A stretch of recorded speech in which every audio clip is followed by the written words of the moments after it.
wanted to mention is to stay muted just for background noise. And we're going to use the chat a lot today. And if you don't like to use the chat and you want to unmute, there'll be plenty of time. I'll prompt you to do that. So let's get started with get ready for cold and flu season. All right, Isabel, next slide. All right, so I'd like to know, so this is our chat trial. I would like to know, what is your favorite remedy to beat a cold or the flu? Type your answer if you have one in the chat.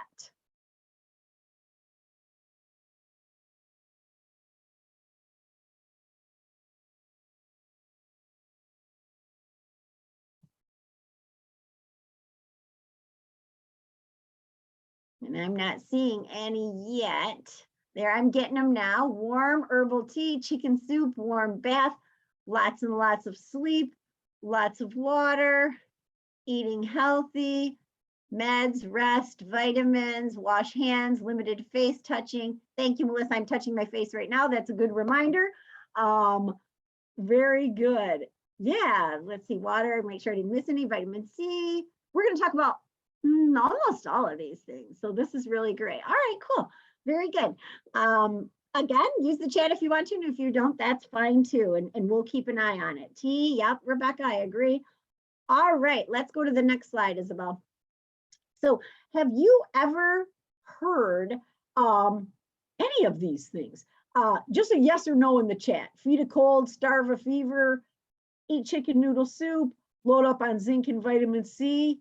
I'm hearing some, I see some yes from Geraldine, yes to all from Linda, yes, yes, yes times 3. Yes, we've heard there's so many remedies and ideas out there about how to stave off a cold or the flu, or what to do when you actually get the cold or flu to get healthier more quickly. And that's what we're going to talk about today. Next, Isabel. All right, so let's get ready to break this down. Next. So we're going to talk a little bit about the differences between viruses and bacteria. Then we're going to discuss 10 specific tips to avoid colds and flu and to treat them when you have one or the other. This is not the be all end all. I'm sure you all have some remedies that work. We're just going to talk about 10 research-based behaviors that can help you fight the cold and flu. And my goal for you is that when you leave today in about 30 minutes, you'll have a plan to do one thing you learned in this session this week. Just one. You could do all 10, but just one is the plan. Okay, next. All right, so what's the difference between the cold and the flu? They're very similar. Both the cold, the common cold, and the flu are viruses. The cold is usually in your nose and throat, and it's usually harmless, but very annoying, right? And most adults get 2 or 3 colds a year, and kids get more. They usually both last about 10 days. And one of the key things about both the cold and the flu is antibiotics don't work to cure them. They are viruses, which antibiotics only work to kill bacteria. So we have to do some other things to fight the cold and the flu. Usually, as I said, colds are harmless, people get over them, but we know the flu can be mild or very, very severe. And that is something we absolutely don't want. And if you do get the flu and you're in a high risk group, maybe you have an autoimmune disease, or you're an older adult, or you're taking some kind of drug that decreases your immune system, you can talk to your healthcare provider about being treated with a flu antiviral if you're interested. All right, next, Isabel. All right, so this is the way we're going to run this part of the presentation. Remember, I said we have 10 tips, and you're going to get a clue on each slide, and it looks like this. And you're going to make a guess if you want to participate in this or not, and then we're going to talk about the answer. So this is tip 1 for avoiding, this is specifically related to the flu. You can readily get this at your primary care office. You guys are way ahead of me. At free community clinics or at most drugstores for $25 or less. This goes in your arm. Yes, it is the flu shot or the flu vaccine. So, well, if you haven't gotten your flu vaccine yet, think about getting it. You can call your primary care, you can ask at the pharmacy, but you want to get a flu vaccine every year. It's not like other vaccines, which might last us years. Every year, the vaccine changes, and what's in that vaccine is based on the germs and viruses that are floating around in the community. So you want to get a flu vaccine every year. It can reduce your risk of getting sick with the flu by 40 or 60%. It can also reduce your risk, if you are hospitalized, of being admitted to the ICU. So flu vaccines are very, very important. We're going to talk about other things, but this is one of the most important things that you can do is to get your flu vaccine.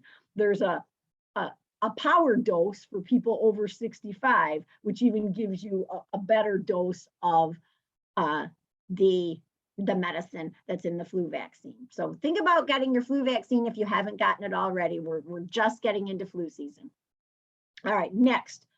All right, this is our tip 2. Type in the chat what you think the answer to this one is. Your body repairs and heals when you do this daily. What healthy behavior is this? I'm seeing some eat healthy and some exercise and some sleep. And we are going to talk about all 3 of those things. All right, Isabel, next, let's talk about what this one is. Yes, this one is getting enough sleep.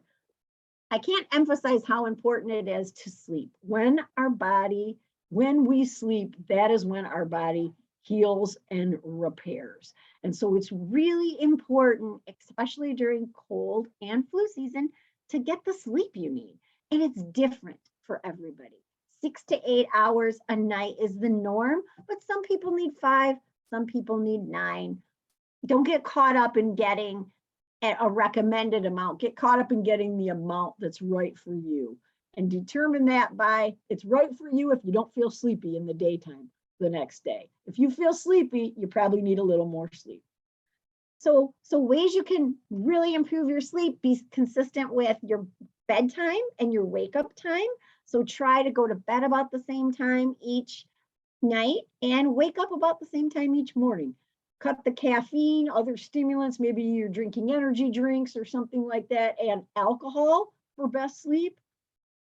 Turn down your thermostat. Sleeping in a cool room, 65, 62, usually results in the best sleep.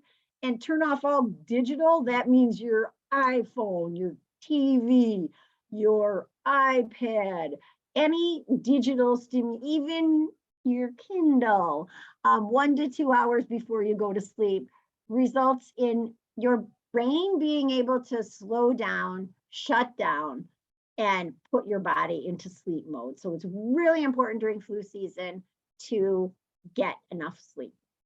Now, any questions about that? This is just for people that might not want to use the chat. A couple of times during this presentation, every few slides, I'm going to break and ask if anybody wants to unmute and has any questions. So I'll give you a minute to do that if you would like to, or you can type in the chat, and then we'll move on.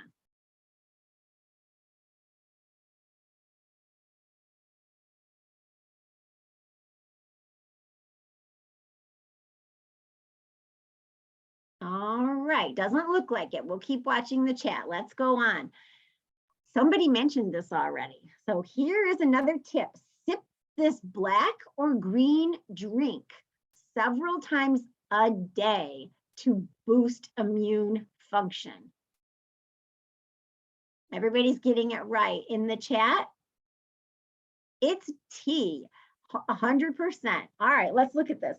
So it doesn't matter if it's decaf tea, it doesn't matter if it's caffeinated tea, but tea, whether it's black or green, and I know in this case, I'm not talking about peppermint tea or chamomile tea or some of the other herbal teas. I'm talking about actual tea from tea leaves, has a protein in it called interferon that inhibits the replication of viruses in your body. The flu is a virus. T helps inhibit the virus replicating. It also does some other really great things when you're not feeling well. Helps lubricate and coat the throat. Nothing feels better than nice warm beverages. All liquids improve hydration. We know we need to stay hydrated and have our body at its peak performance. The liquid opens up your sinuses and it creates more mucus. And sometimes people say, well, why do I want more mucus? Well, you want more mucus because that's the body's way of getting rid of germs and bacteria before they get you really sick. And once you are sick, it's also the body's way of getting those germs and bacteria out of your body. So when you drink hot tea and more hot liquids, we're going to talk about a few slides from here. When you do that, you're really helping all these germs and bacteria to leave your body. And it feels good and it tastes good. And there are other chemicals in tea that can fight cancer and do all sorts of other things. So here's a little tip on the side here. When you're making your tea, bob the tea bag up and down to release more antioxidants. So antioxidants are cancer fighters. We think they are. And when you move the tea bag around, more comes out of the tea bag. So think about doing that versus just walking away from your tea and coming back 3 minutes later. All right, let's keep going. Next one, Isabel. All right. Just a little here and there every day is likely to boost your mood and improve immune function. Do this outside for an extra boost of this sun-loving vitamin. What do we think this behavior is? It's actually got 2 things on here. I'm seeing in the chat, the way that I worded it is kind of confusing, but yes. All right, let's flip it, Isabel. Yeah, it's physical activity. And I don't mean you have to go to the gym and get on the treadmill for 2 hours. I don't mean you have to run a marathon or ride your bike for 10 miles. Just moving your body a few times a day. And we want to aim for at least 30 minutes a day, but that can be broken up into different intervals, can increase your immunity. And the way that it does that is when we're moving and we have our heart rate up, our blood is flowing, it helps flush bacteria and viruses from the lungs and the airway. You ever sit on the couch for a while and you're feeling kind of sick and you think, man, I just feel like this is like way down there in my chest. And then you bundle up and go outside and everything sort of clears out. That's a really good way to be getting the bacteria and viruses out of your lungs, out of your airway, so you don't get sick or you stay sick for much less time. And also when we move and our blood is flowing, it helps circulate those white blood cells. And white blood cells are germ fighters. And so we want them moving all through our blood and all through our lymph, because when they do that, they can detect those invaders, those viruses and germs easier. Another thing physical activity does is it raises your body temp. Well, when we get a fever, that's for a reason. It's our body's way of trying to heat up and kill viruses. So when we exercise, we raise our body temp. Viruses don't like high temperatures. That's why we get high temperatures, to kill viruses. So exercise is another way to raise your body temp. It also slows the release of stress hormones. We know that stress hormones accumulating in our body can increase our risk of illness. When we move, when we find physical activities we like and enjoy, we create and release fewer stress hormones. Last tip at the bottom is, and I said this at the beginning, don't overdo it. Too much exercise, especially if you're sick, weakens the immune system. So I'm not saying cut your exercise routine. I'm just saying there are studies that show that if you really are working your body beyond its ability to recover, you have a weaker immune system. So just make sure you don't overdo it, especially when you're sick. And then lastly, a tip for this is find physical activities you like to do and then do them. What are some physical, okay, I see in the chat here, Diana has a question. What exercises recommend if you have a cold? Diana, the best thing you can do is just move, walk. Just walking and getting outside if you can. It's hard to do in Michigan in the dead of winter, but if you can, bundle up and get outside. It's great. It gets the blood flow. It increases your body temperature. So whatever exercises you like and enjoy. For some people, it's getting into a pool. For some people, it's an exercise class. For some people, it's jogging on a treadmill. So whatever you like and enjoy. And what do people like to do for exercise? Just curious. Type in the chat while you've got a minute there. Isabel said she just found out she actually enjoys yard work. Isabel just bought her first house and she has a giant yard. So she's finding out she likes to work in it. Walk outside. Yeah, I love this picture on the screen because it's got so much green in it. And really just being outside and looking at green things and nature is a really great way of reducing your stress and bumping up your immune system. So Linda says gardening and outdoor walks. Yeah, those are all beautiful ideas. All right, Isabel, let's go to our next one. Okay, you can buy a cheap or a pricey device to do this, or you can simmer a pot of water on the stove. Both will do the same thing. Now we're looking for something that's going to help, remember, fight cold or flu. Somebody said Zumba and Pilates doesn't feel like working out, but sure is. I disagree. I think Zumba feels like working out. Thank you for that. So yeah, a couple right answers on here. Go ahead, Isabel, flip to the next slide. Yeah, it's using a vaporizer or a humidifier. So why is this good for cold and flu? Because it can help loosen congestion, sending germs out of the body before they multiply. Because we're all picking up cold and flu viruses every day. They're floating around in all of our noses right now. It's just, are they going to get us sick? So the more we do all the things we're learning about today, the more likely we are to not get sick from these germs and viruses and to get them out of our body. So this one pictured on here is about 20 bucks. You can buy a vaporizer. You can boil, simply simmer a pot of water in your kitchen and let some of that steam filter around your house. If you do buy a vaporizer, be sure that you clean the water, you change the water daily and clean the unit according to directions. Sometimes people let them sit, they can get moldy, and then you're breathing in mold, and you don't want that. The other thing I want to point out with these is if you have pets, you always want to check with your vet before adding any kind of essential oils. Some people will add essential oils to these vaporizers. Maybe it's lavender for sleep or some of these, but if you have pets, especially tiny pets like kittens or puppies, you want to check with your vet before you're ever infusing any of these essential oils into the air because some of them can be harmful. So another great way to fight colds and flu, moisturizing your air.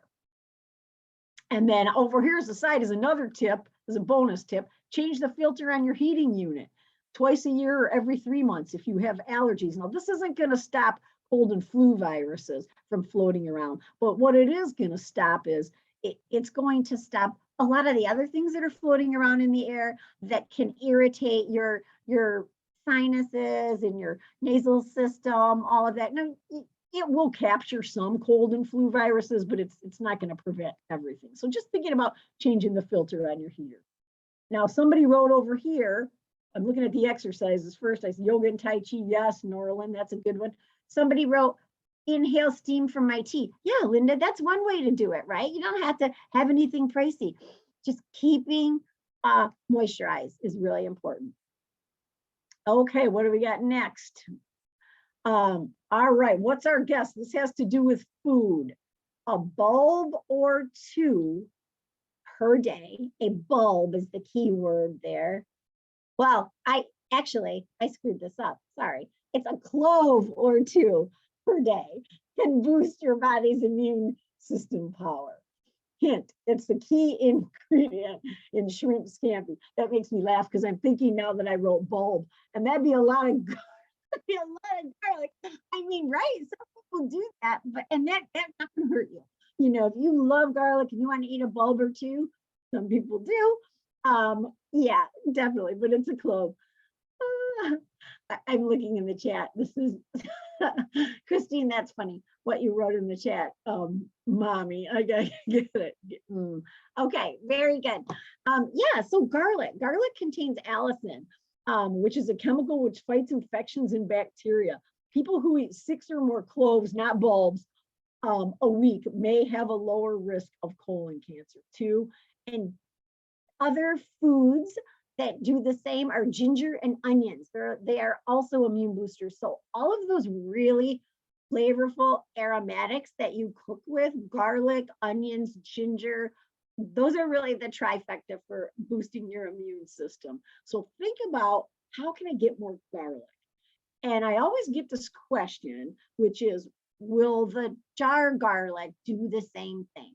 There's nothing wrong with the jar garlic, but it does not have as many as of the immune boosting properties as fresh garlic, because it dissipates in the air. So once we cut open garlic and it hits oxygen, some of these chemicals dissipate and they become less. So think about fresh garlic as much as you can, and getting, a clove or 2 a day, not a bulb. And I'd like to know, there's a picture on the right here of roasted garlic. Have you ever roasted garlic? Yes or no? You can type that in the chat, or yep.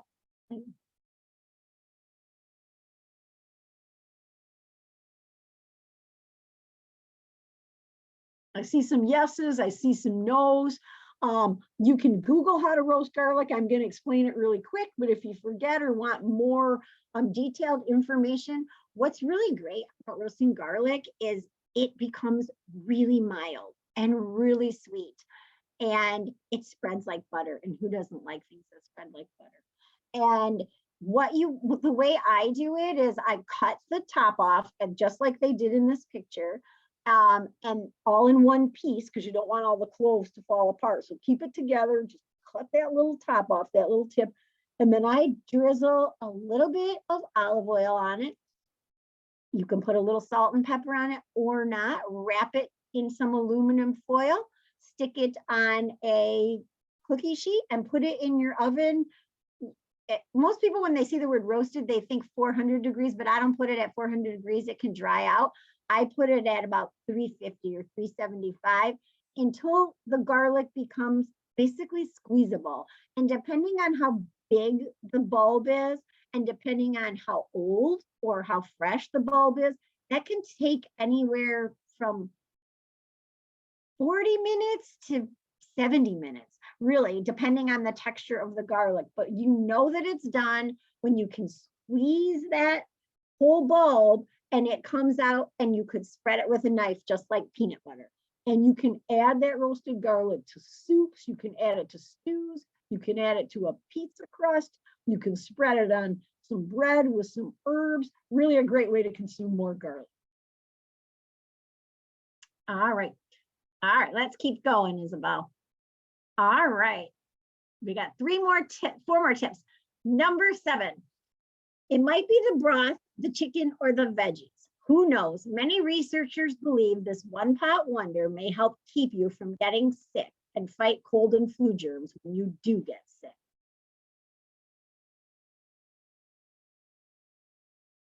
Okay, I'm seeing soup, I'm seeing soup, I'm seeing chicken soup.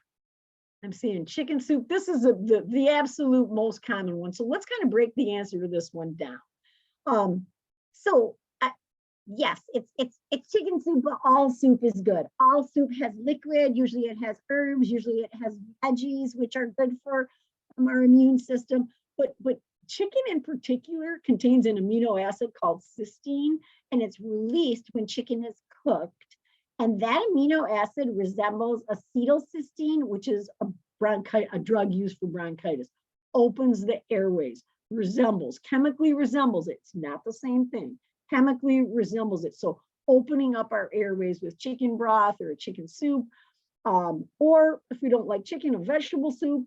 Hot broth helps to keep mucus thin and germs out. Pile on the veggies or pile in the veggies, because veggies are loaded with immune boosting vitamin A.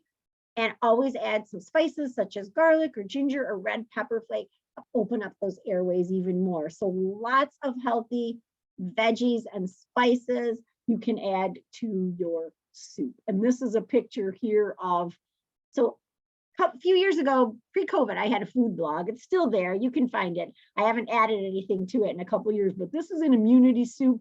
I put this on there because it's loaded with garlic and it has chicken and it has some immune boosting veggies. So a really easy, quick soup recipe for you to try.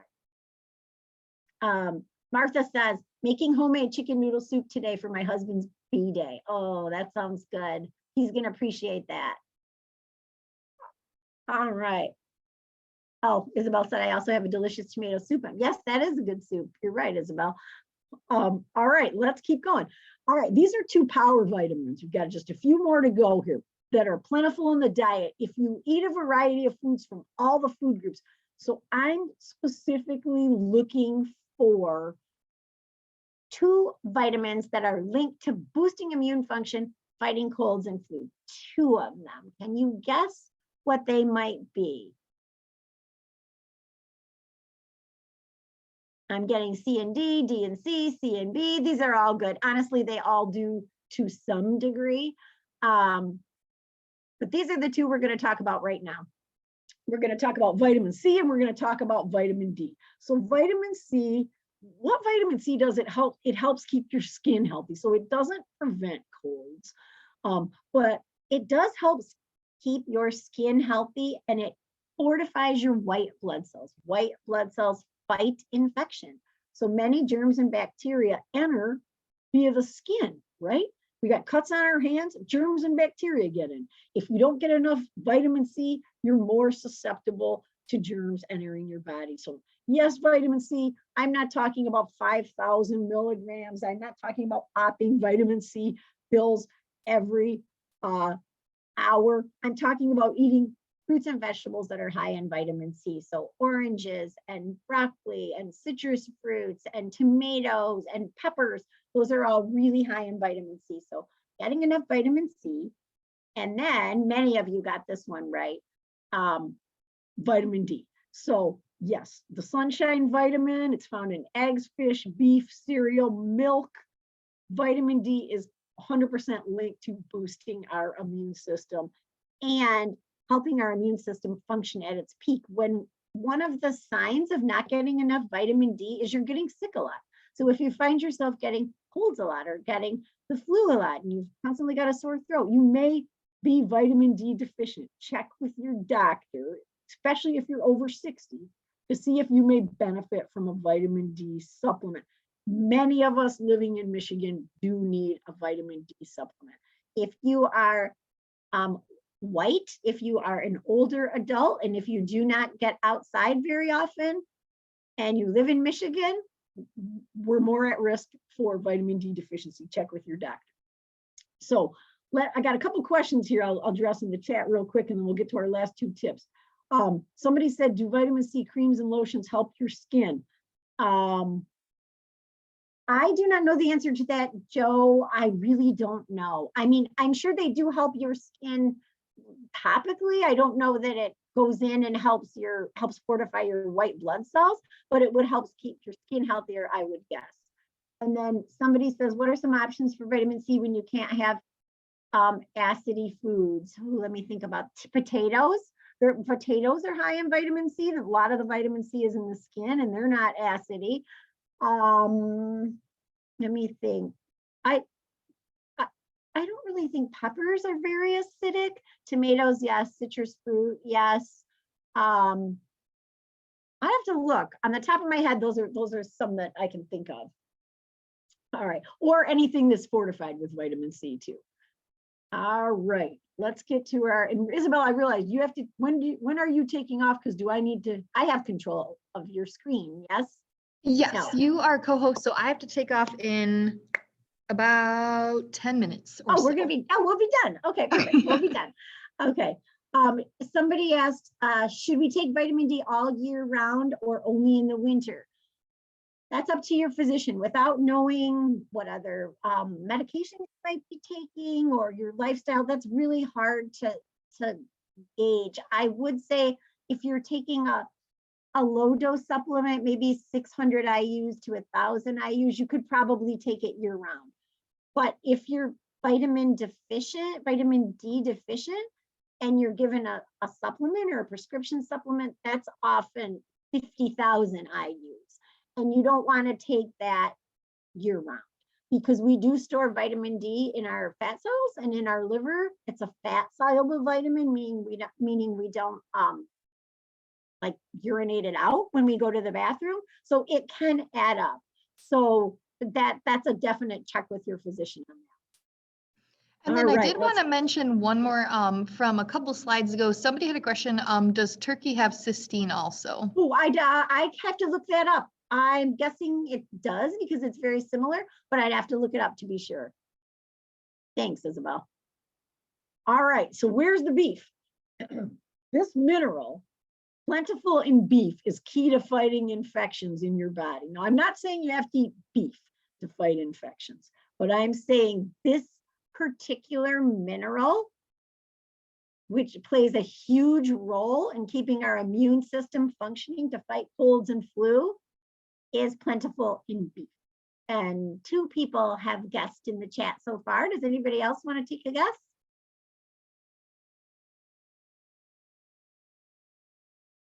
All right, Isabel. Melissa guessed iron. Okay, it is zinc, but iron is essential too for red blood cell development. But for immune system boosting, it's zinc. Zinc is essential for developing healthy, WBC is white blood cells, Many vegetarians don't get enough zinc, and even mild zinc deficiency can increase your risk of infection. There's a lot of mixed research about zinc and colds, and there's a lot of cold remedies, and there's a lot of products on the market that are high in zinc. So the best way to get enough zinc is to eat a variety of foods, and that's the last bullet. That's lean meats. If you are not vegetarian, that would be lean beef, that would be lean pork. It's chicken and turkey. It's zinc is very high in some seafood, particularly oysters, milk, whole grains. And if you're vegetarian, making sure that you're eating beans like kidney beans and lentils and garbanzo beans. Seeds like pumpkin seeds are particularly high in zinc, and nuts. So if you are taking a zinc supplement, do not take more than 40, I'm sorry, I didn't put the measure on there, 40 milligrams a day, because too much zinc can be harmful. So if you're somebody that's constantly popping those cold pills that you buy at the drugstore that contain zinc, you can get too much of it. Like iron and selenium and magnesium, zinc is a mineral, and too much of it can build up in our body and be harmful. So best way to get your zinc is to just make sure you're eating a variety of foods: lean meat, poultry, seafood, milk, whole grains, beans, seeds, and nuts. All right, Isabel. Most people do this this is our 10th tip and final. Most people do this several times a day. It's the single best way to decrease the spread of germs.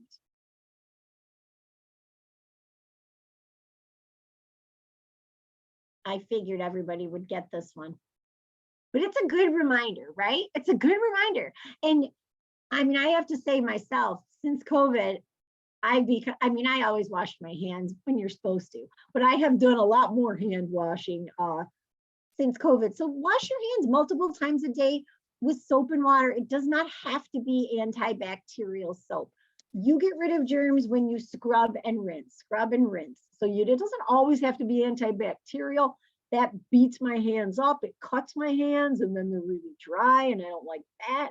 So when do we wash? Before and after handling or eating food, after using the bathroom, after you blow your nose, after touching your pets, after shopping, right? I leave Meijer That's when I put I have a little pump in my drink holder in my car, and I give myself 1 squirt of hand sanitizer, because that's where we're picking up cold and flu germs, not at Meijer, but at when we're out in the public, right?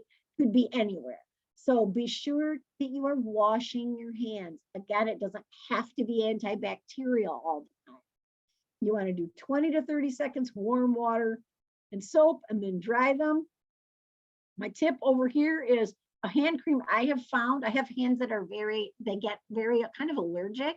And so certain hand creams like sting, but this one doesn't. So this is my favorite, Eucerin Advanced Repair Hand Cream. If you're somebody whose hands crack in the winter, I suggest not using antibacterial soap and always using a hand cream. And somebody wrote, Nora Lynn wrote, is hand sanitizer okay if not able to wash? Yeah, absolutely. It's just rough on your hands. When hand sanitizer is not okay is if you have physical debris on your hands. So if you have, maybe you've been handling raw chicken, hand sanitizer is not going to do it. You've been changing your cat litter, probably not going to do it with bare hands. So you're going to want to wash anytime you have visible dirt. Otherwise, hand sanitizer is fine for keeping in your car and things like that. All right, Isabel, I know you're getting ready to go. Flip to keep going. Next slide. Okay, these were our 10. We talked about these 10 different things. This is a summary of all 10 of them. What I would like to know is, of all these 10 things, now that you got some ideas for all of them and why they're important, which one or two do you think you could work on this week to help prevent cold and flu? And type that into the chat, and then I'll give time for people to unmute if they'd rather unmute and talk. Somebody's going to drink more green tea. Diana is. 1 and 3. Oh, that's going to make me work. Get a flu vaccine and drink more tea. Isabel's going to eat a bunch of garlic. More tea and try the roasted garlic, moisturize the air. That's a really easy one, Amy. And good. Increase activity. I do all the other days. Yes, Joe, great idea. More physical activity. Yeah, absolutely. All right.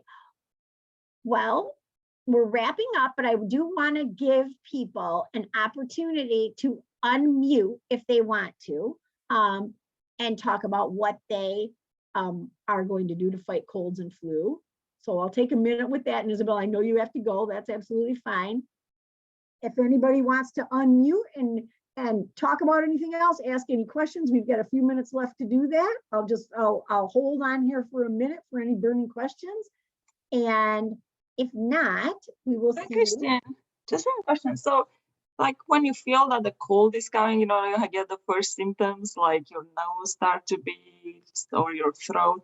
So what are the first thing to do, like right away, if you feel like the cold is coming? And yeah, so hydrate, because even if you're hydrating with tea or water or even coffee, get enough fluids in your body so your body has enough fluids to make mucus, because when it does that, that's going to get the germs out. So hydrate, moisturize your air, get enough, make sure you're getting enough sleep, all of those things. But most important, if you get that feeling that something's coming on, you want to get that out. Now, some people, I didn't put a neti pot on there because that can be controversial. Some people believe that neti pots can cause like sinus infections if it's not done right, but that's another way to like flush out your nasal passages. So I'd say just, hydrating, making sure you're moving, but not too much. Most of the things we talked about today. Because some people say take zinc right away, or yeah, a lot of times people say take zinc right away, and that's what all those pills, those products that are on the market right now. There are, I think Airborne might have zinc in it. I don't remember. Then there's some tablets that you drop in water. That's not going to hurt you if you take those right away. And it's also been shown that they can shorten a cold by like 1 day. That's not much, right? But you just don't want to do it too much if it contains zinc, because that can be toxic, but that can't hurt you. If it's vitamin C or zinc, I'm trying to think of what those tabs are called. Does somebody know? They come in like a little vial. The name is escaped me. So it's like vitamin, what is it? I don't know. Yeah, those aren't going to hurt you, but you don't want to do it like every day for 2 weeks or a month, because then you might be getting too much. Okay, thank you. Yeah. Anybody else? Any other questions? And this is Norlin. I had a question about like the tea. I get migraines from caffeine. Is there any other tea that I could drink for that, or not really? Yeah, Norlin, you can get both black tea and green tea decaffeinated. Oh, okay. And that's what I do. I love green tea, but I can't, caffeine gives me headaches. Yeah. I have a very fine line. I can have 1 cup, 2 cups, no, Yeah. you know, and so, Yeah. yes, buy decaf and just the, regular, I think Meyer has decaf green tea, it's like a Meyer brand. Lipton has decaf black and green tea. So buying those decaf would be better for you. Okay. All right. Thank you. Yeah. Yeah. All right. Well, I don't hear any other questions or see any other questions. Let's wrap up for today, and we'll do that by me thanking you. So thank you for coming today. I really appreciate you being here. You're a fun group. I hope this worked out okay. I try to build in interactions for those that want to interact, and for those that want to just sit and listen, that's fine too. And always check the bronsonhealth.com website for our upcoming classes. We've got a lot of things going on. We do some healthy cooking classes in partnership with the Area Office on Aging that are really fun. Those are on Wednesdays at 2 p.m.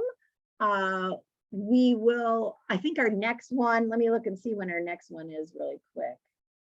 Let me see here. Let me look. Can't see when our next one is. I don't think I have that one on my calendar. Check the bronsonhealth.com website. We've got healthy cooking classes and nutrition education classes and healthy living classes coming up. Linda said, how can we find the blog? Linda, I'm going to type it into the chat right now. That way you can find it.